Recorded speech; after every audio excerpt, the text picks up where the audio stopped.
This is Spooky Loops, big content creator for good old DB Delight.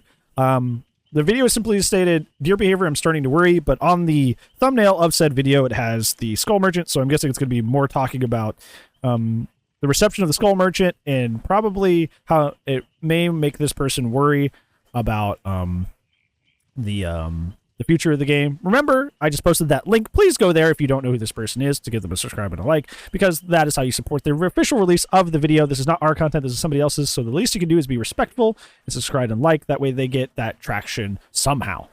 So yeah, go ahead and get into this. What is up, YouTube? It's SpookyLoopz, and I hope you're having a fantastic day so far. If you've clicked on this video, obviously you saw the title, and I assure you that I'm going to get to the point immediately. I am genuinely concerned for the future of Dead by Daylight. I had a video about this on Monday. Again, some of those videos saying that, being that I'm a fog whisperer, I'm not allowed to say anything bad about the game. This video is especially for you. Over the last couple of months, Dead by Daylight has become incredibly stale, and it's because I think we're in a content drought in terms of new things coming to the game. Before we get into anything regarding the Skull Merchant, I want to talk to you about how we kind of got here.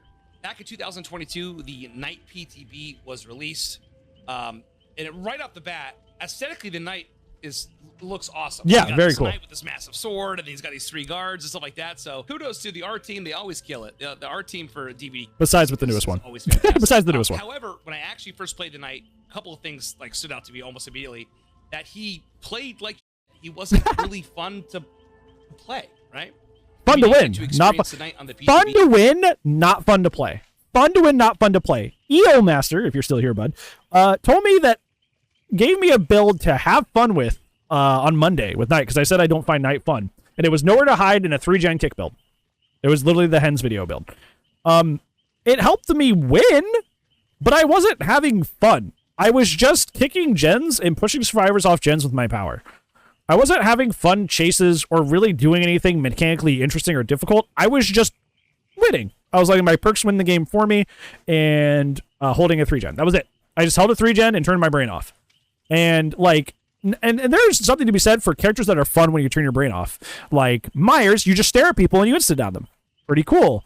Trapper is kind of turn your brain off. You kind of have to think about like, put traps in, like, you know, kind of like relatively hidden places, but really you just kind of like herd people towards your traps, run into the traps, and then try to snowball or don't.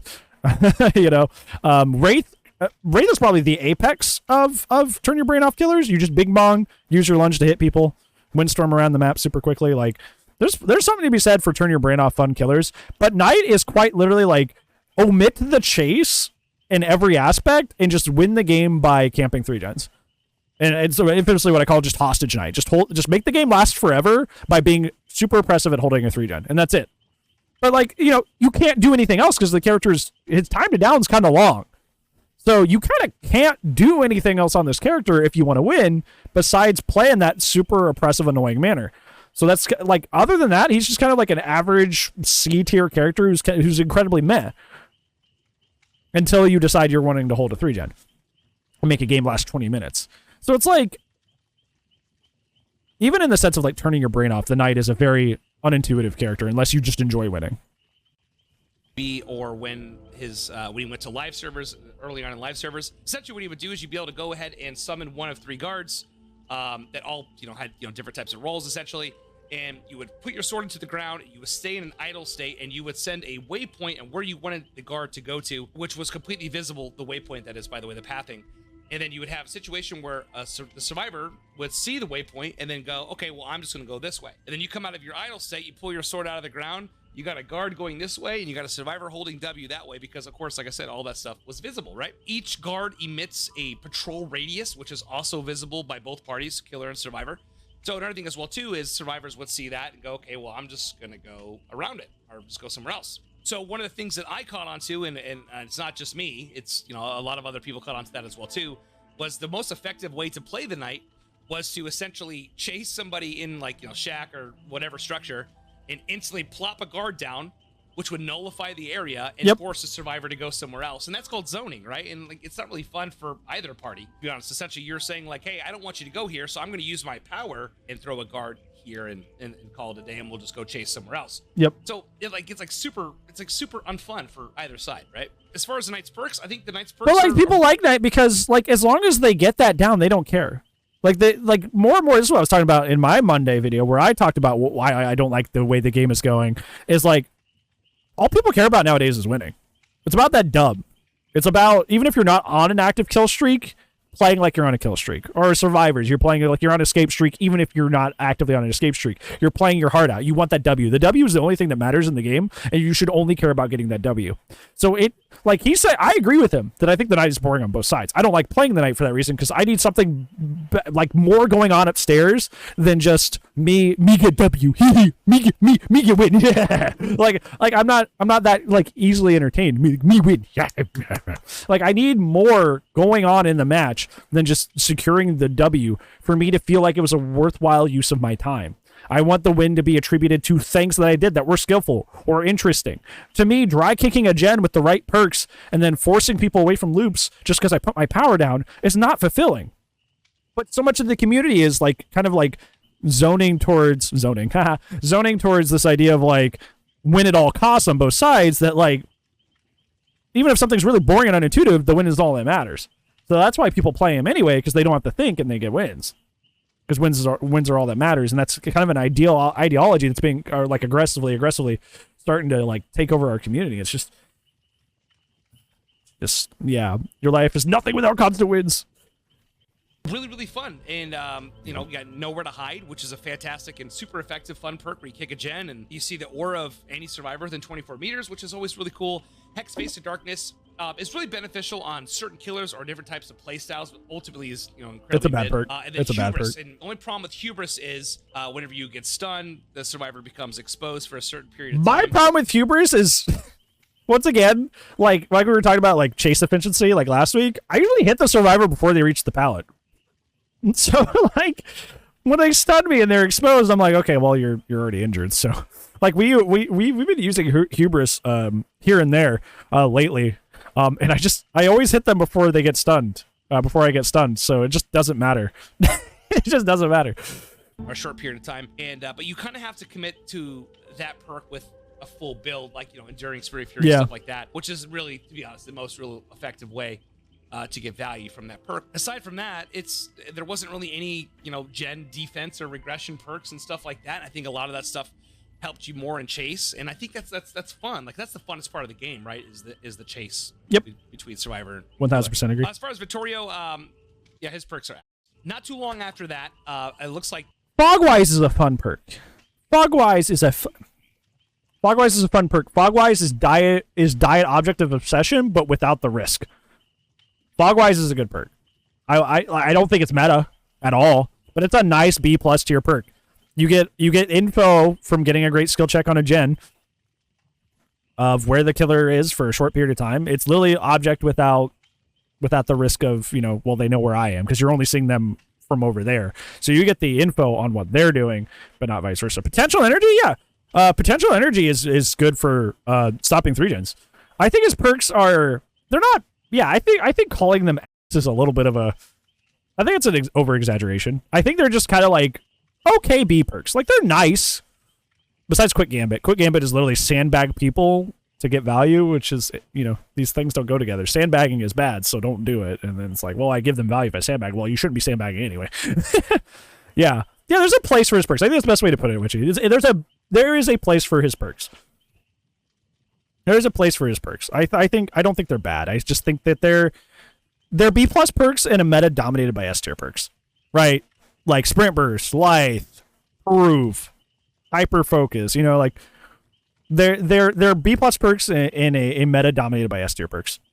Behavior kind of recognized the issues that everyone was complaining about regarding the Knight, so he received a pretty sizable buff to how he operates. Now, whenever you go ahead and you summon a guard, the waypoint outside of 10 meters, the path that you set, outside of 10 meters becomes invisible, which keeps the survivor kind of like they don't really know where it's going to go. And you can do a lot of cool stuff where you can send a guard way ahead of, you know, survivors running and be able to kind of cut them off and push them back into you. And then also another thing too is when you come out of the idle state, you pick up haste to kind of make up for lost time while you're just kind of just standing there doing nothing but drawing a line in the ground. And the guards have faster activation, so they, you know, they aggro a little bit faster, catch up to the survivor a little bit faster depending on how far they aggroed, which is cool. So all that stuff as far as from the killer main aspects, you know, is fantastic. Like those are things that make the killer more effective, but it creates an entirely new problem on its own, and that's that it's just not fun to play against. It's not. Whenever you have a zoning killer like I can't remember the last time I had a fun. I don't think I have ever had a fun match against a knight. I think the most fun match I had against a knight was off stream. I made a knight with 4 slowdown on RPD DC because he was so bad. Which RPD is a very good map for knight because you start off, if he's, you know, the most powerful thing about knight is 3-genning. There's 2 gens in the middle. And if I remember correctly, this was before they fixed RPD, so it had the 2 gens. It had the 2 of them right next to each other. Back when there was that bug where it would spawn at the bottom of the statue instead of at the top. So that's the only fun match I've ever had with the knight, is making one with 4 slowdown DC because like he lost with 4 slowdowns. And because he couldn't win the chase, so he couldn't get like eruption going, so he had to keep walking back in the lobby, kicking, and then leaving. Like, but he couldn't get it down, so he couldn't get eruption value. But like, that guy was stupid. So like, anybody with a brain would be able to get the down and actually enforce that. Like, I like it gets to the point where like I see knights, and I know the match is not going to be fun, even if I win. Like, there are matches we played like 4 knight games tonight, and I won 3 out of 4 of them. But, like, every match was pain, right? We either tied or won, but, like, a 3 out of 4, but, like, games were boring. Like, I didn't enjoy them at all. Tonight, yeah, especially depending on the map, you know, but if it's like an indoor map and you have a knight that cuts you off in a corner and sends a guard one way and then you come the other way, there's not really much a survivor can do. In any type of zoning style of killer, like, no survivors are really gonna like that. And, you know, I do play mostly killer, however I do dabble with survivor, and like the few times I've played against knight, it is extremely unfun to be on the receiving end of that, especially when some players go for... The big thing is that night games, because they play this way with this 3 gen defense things, matches are long. We kept checking our match times whenever we get out of a night match. Our lowest match time is 16 minutes. That was the quickest night match that we had, was 16 minutes. At average, DBD matches are like around 10 minutes. Our lowest match time was 16 minutes, with the average being around 20 minutes. Like, literally, night games go on forever because, like, they have to play this way because their character's not that great. So they hold the game hostage with their power, with their base kit, and with their perks, and it makes the games twice as long. I could be in another game getting more blood points and having more fun, but I'm stuck here with this dipshit because, you know, I wanted to play the bad character that just happens to be good at the objective and literally fucking nothing else. So I have to sit here and deal with you in a double length match that I don't want to fucking be in, because you don't know how to chase well, so you're going to play the character that's all about gen defense and literally nothing else. So I get to sit here and suffer for a double-length match for no other reason than just bad character design. And people aggroing to it because it takes no brain to do. It's dog. It's literally dog, man. Yeah, night matches drain my soul because they're always long matches. They're always holding the gens hostage. Like, it's just... They can only play one way, and the only one way they play is extend the match out super long and be very, very gen oppressive, and that's it. That's all they do. It's just a nasty character design, like a fail of a character design. Like, at least Trickster's a very nasty character design because, like, Trickster's not having fun because he's 110 with a lullaby and can't really oppress people far away. But if you get in a dead zone, you're essentially just dead as survivor, or low loops, you just die as survivor, so the survivors aren't having fun. But at least he doesn't have this like kind of like niche way to play him correctly like knights do, where they can just hold the match hostage for 20 minutes and eventually push out a win. Like, at least Trickster doesn't have that. Or a strategy where he keep it really, really tight 3-gen, and Yep. they just send Here it cards is. all over the place, and it just drags the game out. Yep. Because no one wants to play a 25, 30-minute No, game. nobody Just does. slowly just bleeding and siphoning the life out of you until the game is just over. And I'm not even going to get into the perk stuff, you know, like Call of Brian Eruption. People are saying that gens are too fast, so then killers bring things to slow that down, and it creates this like massive divide in between the community and stuff like that. But that's a whole other video. But rest in peace, Eruption. Gone too soon. That's where we kind of... I think that's like, I think Knight is a product of our problems with the meta. I think Knight is a product of our problems with the meta, because he is the tool. He's the fix-it, right? Because no matter how boring or how long the match is or how unfun the match is for either side, he fixes the problem. If you don't like gens going fast, fine. We'll just make the match 20 minutes and I'll hold you hostage. No matter how unfun and awful that is, he fixes the problem, quote unquote, right? By strangling and siphoning all the fun out of the video game, strangling it to death. But he fixes the problem, right? Kind of been for the last 3 to 4 months. Essentially, the game is just, for me, it's just been really stale and kind of boring. And so whenever a new chapter is on the brink of being released or coming out for us to all playtest, one thing that is for sure about our community, and even though some of our community has differences with each other, one thing is for sure, whenever new content's about to drop, like a teaser trailer or something like that, everyone puts on the tinfoil hats and all start picking the trailer apart, and we all come together and go, okay, like, finally, we got something new coming to the game, and you know, it's something that we all get really excited about. From a content creator aspect, being able to have new content to showcase and show my audience, it's always really exciting, because then I can make intricate videos and see how some of the new perks have good synergy with some of the older ones, and then be able to offer, you know, sky's the limit with that kind of stuff. Let's go ahead and talk about what happened last week when the upcoming Tools of Torment chapter teaser trailer was released on, you know, social media.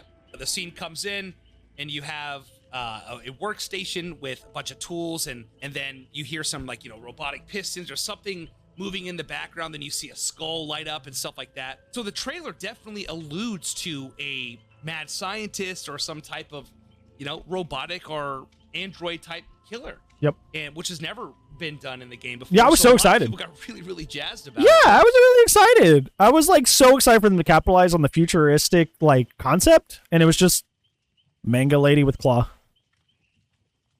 Cool. What we got. Sorry, manga. Don't attack me. Not that at all. I promise I read manga. I'm on chapters 63 of Chainsaw Man. February 15th, the PTB for Tools of Torment went live on Steam, and we got to see the Skull Merchant for the first time ever, and it definitely wasn't a robotic style killer.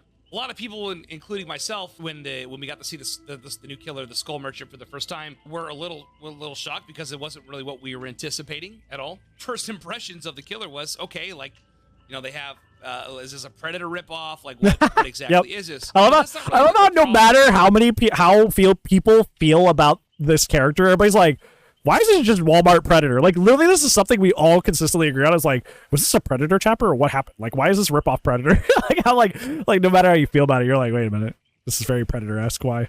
That I have is what, you know, she looks like aesthetically. It's more of how she plays. Now, I know it's just a PTB. However, I did spend 2 days on the Kmart PTB, Predator. There we go. We're reaching deep into our like memory. Kmart. And there's already been leaked stuff regarding how they're going to change some of her powers and cooldowns and things like that.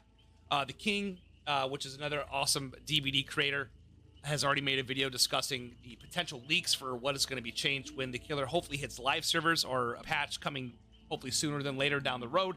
I'll link his YouTube down in the description. He makes good stuff. Give the guy a sub. Every PTB or new chapter that comes out, I have covered on my channel the last 2 years. And of course, like, I want to be excited about this kind of stuff, because we're finally getting, hopefully, a breath of fresh air, something that's going to be a little bit different, and hopefully break us out of this, like, stale drought that we're in regards to fun in the game. Because at the end of the day, that's what it is. It's like, we played this game for fun, right?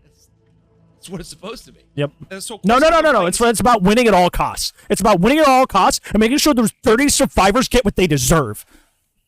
Or looping that killer who just doesn't deserve his win. We need to actually make sure we throw out every killer that thinks they're good at the game. That's what DBD is about, right? At least for you cringe lords out there. Skull Merchant for the first time, you know, I'm trying to be enthusiastic about it. I'm trying to, there's a lot of cogs moving. I'm trying to figure out the power and stuff like that. And the video that you watched, if you did watch it, regarding the most recent PTB, those videos are, that's the first match. This is my live reaction. That's the first time me playing them and everything every time, so I can kind of jump in there with you guys and experience it. We can experience it together for the first time. But as I played her throughout the day, I started getting incredibly disappointed. At the start of the trial, the Skull Merchant has 4 drones, which is what her power is, that you can throw up into the air and use them to track survivors with like this little tracker iPad shuffle thing, whatever it is. Shuffle, God. Now you can activate your drones. They do go on a cooldown, but after being active for so long, the drones will go into kind of like a sleeper detection mode where they kind of just hang out for a little bit.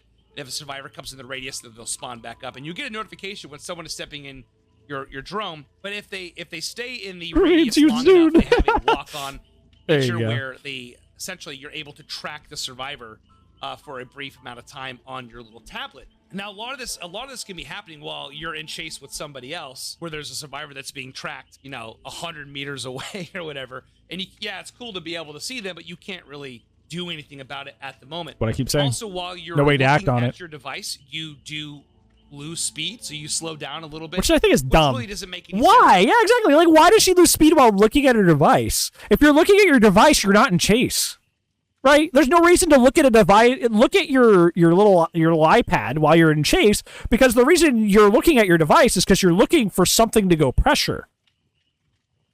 There's no reason for you to lose speed while looking at your iPad, because you're looking at your iPad outside of chase 99% of the time. There's no reason for that. None.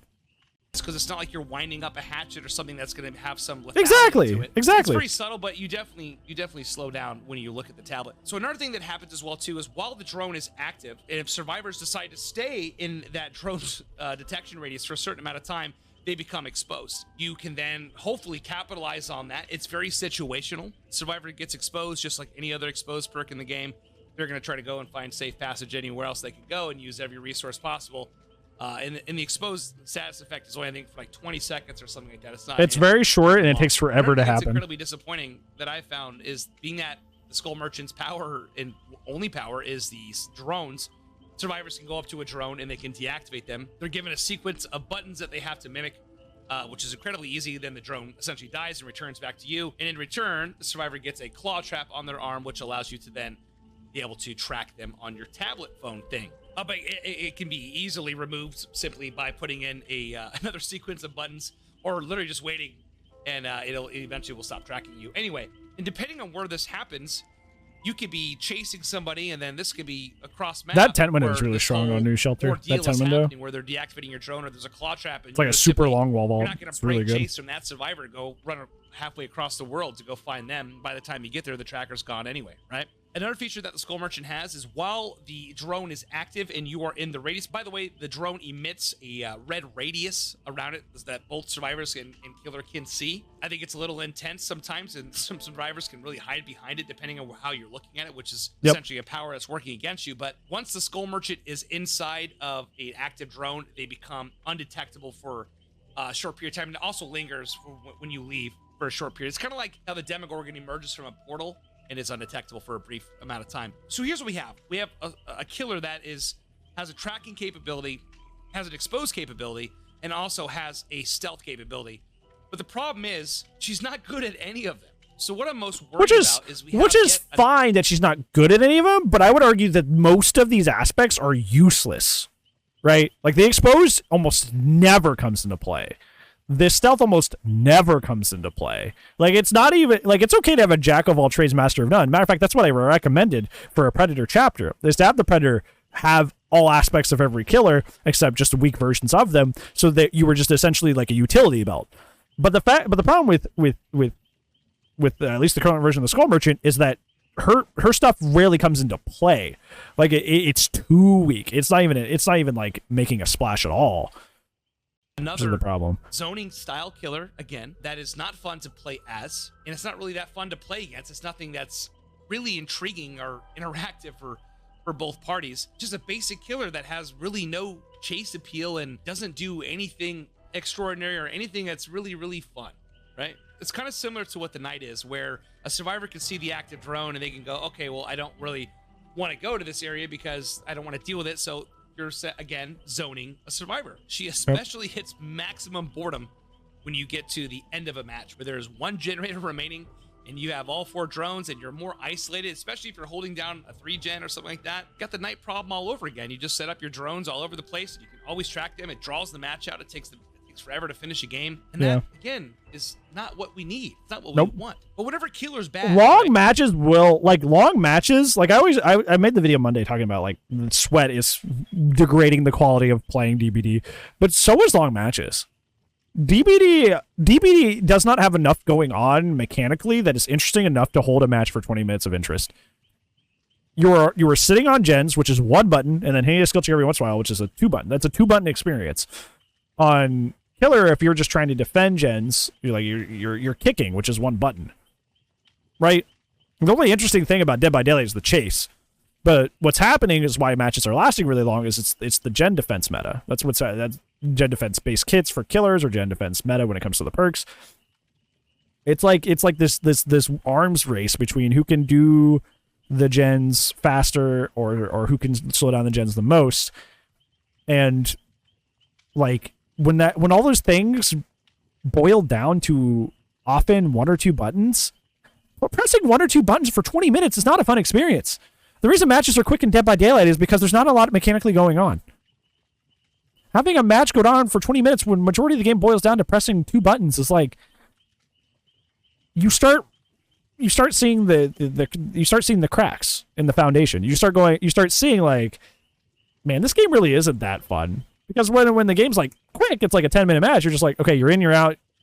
We had some fun chases. We did some gens. Like I had some good fun chases. I stopped some gens. I moored a guy, like it's all quick, right? Because, quick and easy, fun impression. But when it lasts for 20 minutes, you really start seeing, wow, there's really not a whole lot to this game, is there? It really is just sit on a gen, hold M1.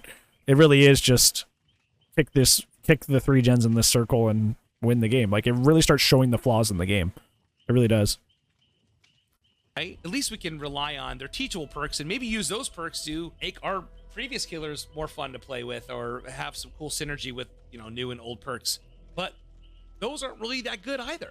The first perk that she has is called Thwack, which is after you hook a survivor, the perk becomes active for 75 seconds. Whenever you break a wall or kick a pallet, all survivors within 32 meters of you, their aura is shown for nowhere to hide but for pallets. The issue that I have with that is chances are the only time you're breaking a pallet or a wall is when you're in chase. In the vast majority of the time, you already know where that person is while you're chasing them anyway. True. So by seeing an aura of somebody else hiding behind a tree or doing a gen nearby, it's not really incredible useful information as your primary focus right now is the person you're chasing. Yep. You're not going to leave. It's the Hex the Face of Darkness problem.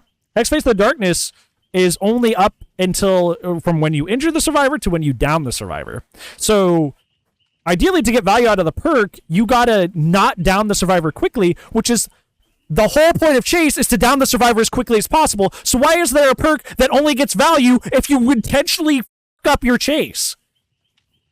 If you're too good at chase, you don't get value out of the fucking perk, which makes it fucking useless. We're there and go see what they're doing, right? That would be a really bad use of your time. So again, that bad use of your time. Gets outshined by other chase perks like I'm all ears or even Nowhere to Hide, for instance, that has no cooldown. Her second perk that she has is called Leverage. For every time you hook a survivor, you gain a token, and that token reduces the healing speed for all survivors by 5% for 30 seconds after you hook a survivor. Maxes out at 10 tokens. By the time you get the 10 tokens, that's 10 hooks. Chances are you're gonna win anyway. That's how math works. 2 people are already dead. It's just how it is. So when you're in a 2 versus 1 situation, are you ever going to be relying on a survivor having a super slow heal time? Again, very situational. You're probably going to be getting the most value. It would be more valuable if it started that way and worked invertedly. He's right. It would make more sense if you lost stacks over time versus gaining them. That would actually make more sense for the perk. Because he's right. If 2 people are dead, it doesn't really matter if they're healing slow. That perk when you're running other anti-healing perks, Color Phobia, Sloppy Butcher, Hex Pentimento, things like that. Her last teachable perk is called Game Afoot. It is an obsession-based perk, so whenever you're chasing your obsession, whenever you kick a pallet or a generator or a breakable wall, you gain a 5% boost in speed for 10 seconds, which, you know, is not the worst thing in the world. It's okay, I suppose. So we have a killer that is a zoning killer that isn't fun to play as, isn't fun to play against. And then we have perks that just suck. Yep. So what is there really to be excited about going forward for the next 90 days until something happens? Yep. In terms of the survivor perks, though, like I don't really have a big problem with really any of them but one. And it's exclusively from the newest survivor, Renato. And the perk is called Background Player. One of the biggest things that has always been notoriously complained about, which is still poses a big problem within the game, is tunneling and camping. Right? Yeah, true. So what this perk does is whenever you go and rescue a survivor off the hook, it's an exhaustion perk. You are granted with a boost of speed at 150% haste for 6 seconds. So essentially what you do is you come up, unhook the survivor that's already in an incredibly vulnerable spot, and then go, peace out, I got shit to do, and you just zoom away. So if a killer sees someone coming for a save that has that perk, they're going to be met with a relatively easy decision. One option, you're going to have a survivor that's, you know, zooming off at Mach 1 for 6 seconds, and then you're going to see an injured survivor that just got off the hook. It's already in a bad spot. You just got to wait out endurance so you can go back for them again. It just doesn't make any sense. It completely works against what everyone is trying to have get fixed, which is the tunneling problem in DVD. It encourages more tunneling. It incentivizes you to go after the person that just got off the hook. There are so many situations where I tunnel where it's because, like, I like, they hook save right next to me. Like, I'm still in tear radius. Like, they would theoretically still be in my tear radius. They save. I turn around, and the other person has booked it away. There are already so many situations where I tunnel because of that. To get in place to take hits? No, because you outrun the survivor, Witchy. No, because if you're at the hook and you unhook them, you're going to be outrunning the survivor. You can only go... Like, if you're trying to take hits, ideally that would get in the way, because you would be, like, sandbagging your own perk to stay behind them. Yeah, that would not work that way. If it gave that effect to the unhooker, or not to the unhooker, to the person that's got unhooked, if it was the reverse where, like, you unhooked them and they got the exhaustion, like, that'd be a different story. But you getting it means you get to split and the other person's running at the same 100 speed. Because why would you want to go and chase after the person that just zoomed off into the night? I don't know if the game has lost touch with what the community is asking for or what they want, but, like, that just blows me away. As far as Skull Merchant's Mori goes, yeah, it's good for farming. That's one it. Person that thinks that Mori is cool. It just seems incredibly rushed. It's just Freddy's Mori, and that just goes the same overall with the chapter. I'm not saying we have to have it, like, you know, an insane Mori, but, like, it just seems like based on what happens and the first time experiencing it, you're kind of just left with just like, that's it, like, that's all we got, you know. A lot of people are saying it's a reskinned sexy Freddy. But we don't have to have a new map every single time a chapter comes out. We already have plenty of maps as it is. But they repurposed Shelter Woods. I thought it was a cool idea. Main building, or I guess a main area, because the structure itself is not that huge. But they repurposed that and they switched some things around sexy, the map, I guess which is okay. But it also seems like it was like, oh shit, we have something new coming. Let's just go put the structure here and boom, we'll just slap it, fix it up. Okay, now that's gonna be the Skull Merchant's map. Well, Shelter Woods needed it. Shelter Woods needed that. Shelter Woods has needed a main building for a long time, so I don't find that particularly offensive. Shelter Woods has been one of the weakest survivor maps in the game. The only thing that's really in your favor is the size. Having nowhere to loop because the basically most of the map is just one big dead zone has always been miserable for survivor. Always has been since this map has been in the game. So I'm cool with that. Incredibly rushed to me, and I don't know what they're rushing for. I don't know what it is, but it's just, I would much rather have them come out and say, hey, we're gonna delay our upcoming chapter by X amount of time because we want to give you the best product that we can give you. All the stuff with the perks and how the killer plays in the power and all that stuff just combined, it just leaves you such a bad taste in your mouth. Where it's just like, why would somebody want to come back and keep playing it, you know? You want to release content. There are like, this is the thing. It's like there are players that have left this game that still aren't coming back. Let's look at let's look at Steam charts. We bring this up every once in a while. Hey Jasmine, how's it going? like since like skill-based matchmaking, where everything started going wrong, which was I think August 2021. Yeah. So from here they had 51,000 people, and now we're down to 33,000. On average players playing the game, 51,000 all the way down to 33,000. What are they doing to bring these 20,000 people back? What are they doing to bring those 20,000 people back? And this is just on Steam. This is just one platform. What are they doing to bring 20,000 people back?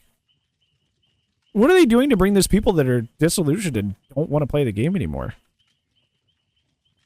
And the answer is nothing. To be frank with you, Frank's not my name. That's my grandfather's name. They're nothing. The flat answer is nothing. They don't give a shit.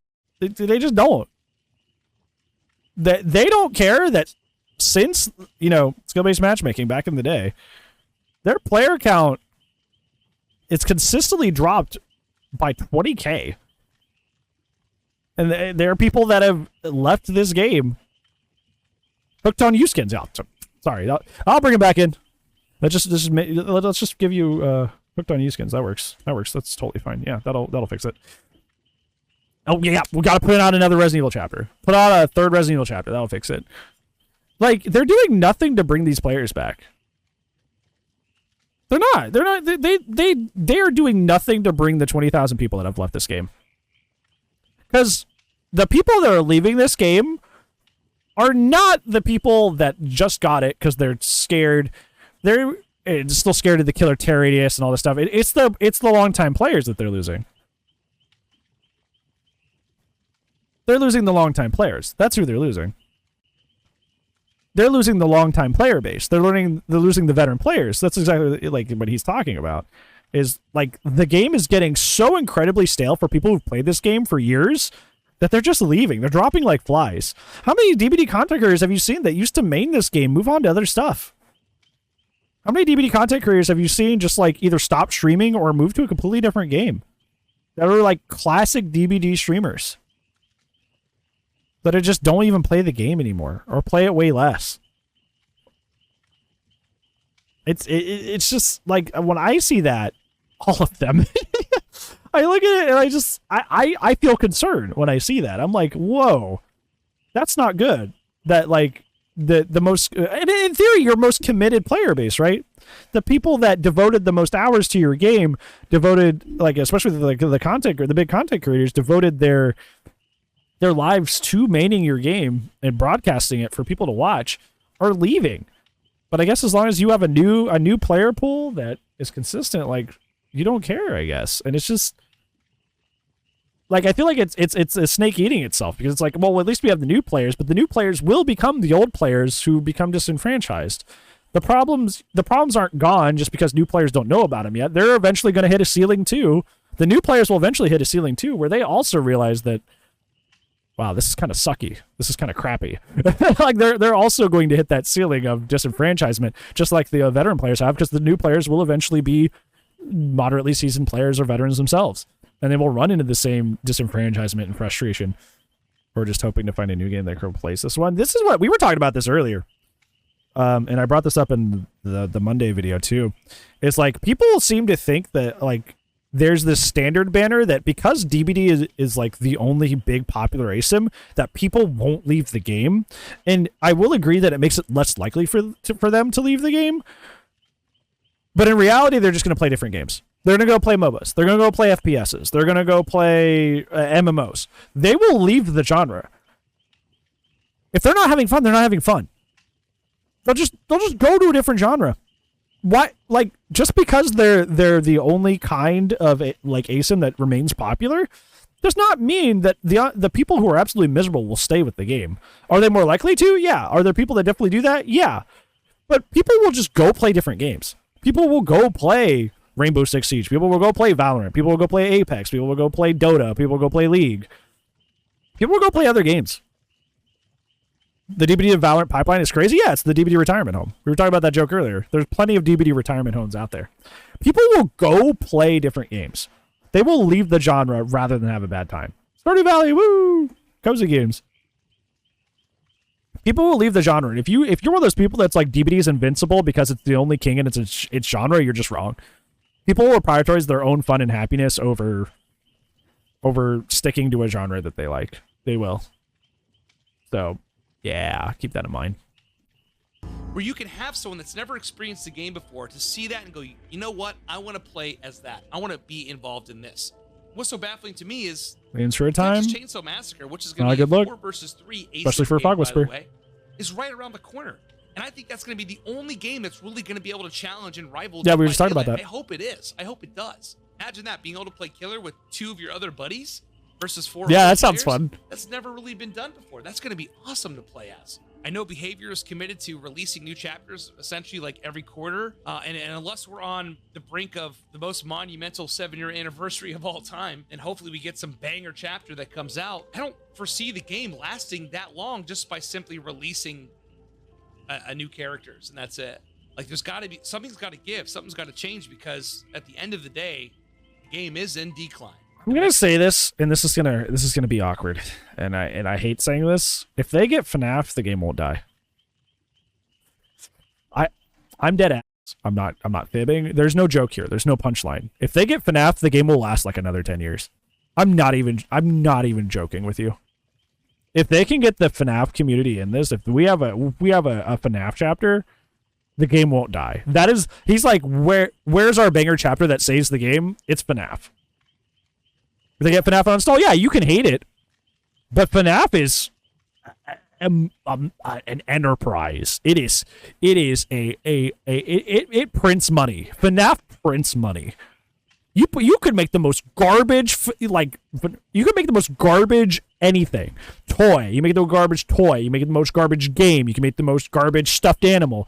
And people will buy it because the FNAF fan base is so obsessed with it that they will go to anything FNAF related.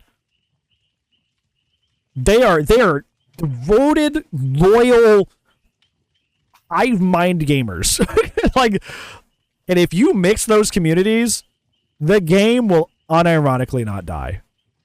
Like that wave, DBD would ride that wave for so long. And they would do the Res Evil thing where we get like 2 or 3 chapters based on FNAF. It would just be the first one, and then be the next one, and be the next one. They could basically make this a FNAF fan game essentially, and then save their own skin. Talk about FNAF. SpookyLoop said that, like, unless we get like a banger, like one of the most bangers, best chapters of all time, that the game's gonna die soon. And I said, like, realistically, as much as you may not like it, it's Five Nights at Freddy's. that would be the thing that drew just an ungodly amount of new players to the game, and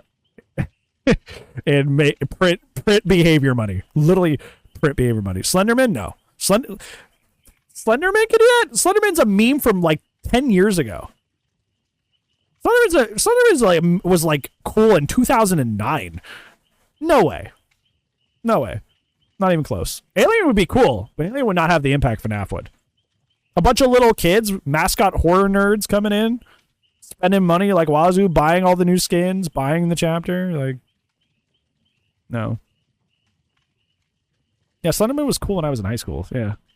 And that sucks, because I don't want it to be in decline. I don't think any of us want it to be. Coming from the night and then moving into the Skull Merchant and stuff like that is incredibly hard for me. I know a lot of others to be excited about that, and this is going to be our game.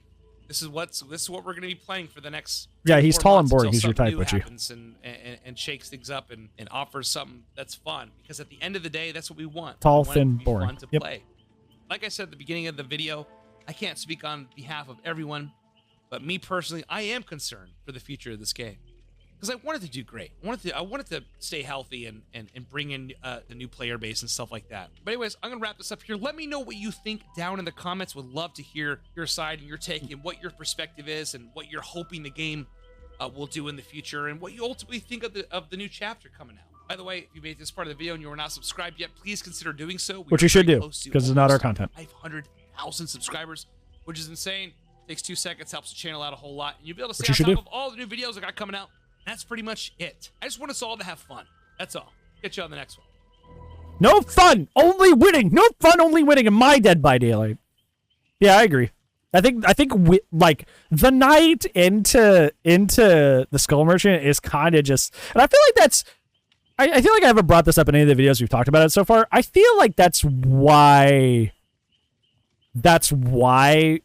Skull Merchant is perhaps getting extra hate than she deserves, is because the night into the Skull Merchant is a double whammy. It really is. Because the night chapter was already a mixed review chapter. It wasn't very well received. So getting night into Skull Merchant is just like, it is like you said, it's kind of like it's a content drought. It's kind of stale. It's like both of these chapters did not slap. Both of these chapters were kind of meh filler chapters, and to have them back to, that's why DBD did the thing they did for so long, where every other chapter would be licensed. It'd be 3 months, you know, they would break it here and there, right? But like usually they would do, you know, 3 months original, 3 months IP, because at least the IP would be cool. Like even if the chapter itself, like the killer was boring, or this was boring, or that was boring, you would still get fans of the IP that would be super hyped and jazzed about it. But this is like, why? Because if your original idea doesn't sell like hotcakes, the opposite effect happens, where it's just kind of like that, you know, that Pulp Fiction, you're just like, what do I have to be excited about? You know, mostly licensed. Nothing about that's been confirmed. Everybody, like, it's vaguely similar to Predator, and it makes people wonder if something fell through, but like, there's nothing concrete to that. No, I honestly, I feel the opposite, Dev. I like that things aren't being spoiled, because it lets me be excited and hype for the chapter without having it basically knowing way ahead, what's gonna happen. Yeah, it would be really cool, but now we have Kmart Predator, Walmart brand Predator, so. He's right. Like if in 90 days, if this new chapter is not like super amazing, like you're eventually gonna run out of what else? I can't even think about, like, what would I would be personally happy to have an alien chapter. I would kick my shoes off and scream happy, but like for the average person isn't really into Alien. They may not know of it. It's a very popular IP. But to be into it, there are not a lot of people that are really into it. Weed Predator 5000? Oh, sorry. Aren't you more let down when the chapter isn't very good? I mean, I see what you're saying. You're trying to kind of like, gotcha, catch 22. But no, I completely disagree. Even if a chapter is a letdown, like, what is me knowing it's a letdown ahead of time going to do? like what is me knowing a chapter is a letdown ahead of time going to do for me? How does that make it any less of a blow? Right? Like, you're implying that there's more disappointment by, you know, playing it day of PTB and realizing it's a disappointment. It's like, no, it was a disappointment even if it would leaked. Even if it had leaked, I'd be disappointed. It's just moving the time frame in which that happens. There's no extra disappointment to be had, just because I found out at the same time everybody else did. I don't agree with that. Yeah, we are kind of in a bad zone where it's just like the night into the Skull Merchant, killers, both two killers that I both don't want to play, perks I'm not going to use on both of them. At least the survivors are kind of cool, the maps are cool, but like the, you know, map reworks go through anyway. Like, it's just kind of like, I don't know, that's because like people were already, you know, mixed reviews on the night chapter, so like people weren't buying that. People probably aren't going to buy the Skull Merchant very much either. It's like, that's even for them on the financial end of things. I'm wondering how they're feeling, because like that's 2 chapters back to back that people don't want to buy. Like, I don't know how the numbers work out on the back end there. I'm not a businessman. I don't have their analytics up, but I wonder how that works out on their back end to have 2 chapters that the community isn't jazzed about. How that works financially for them on the other end. Yeah, I agree, unless there's something like 90 days from now that's like super amazing. Like, how many more chapters can we go? It's like that it's like that one movie. Hold on. This is where we're at and where the game will continue to be unless they do something. This is us. Time for another filler chapter, DBD community. Yes, honey. Yes, honey. Yeah. Another, yep, another average killer. Yes, honey. Yeah. You know, like this is our future right here. Is if they just like continually put out chapters that are just kind of and underwhelming over and over, like, yes, honey. Like, this is not a good mental state to be in. Yes, honey. We'll play the new chapter. Yes, we'll play Skull Merchant, whatever, you know. Like, how much more of this can we do before it just kind of, we just kind of stop being invested? You know?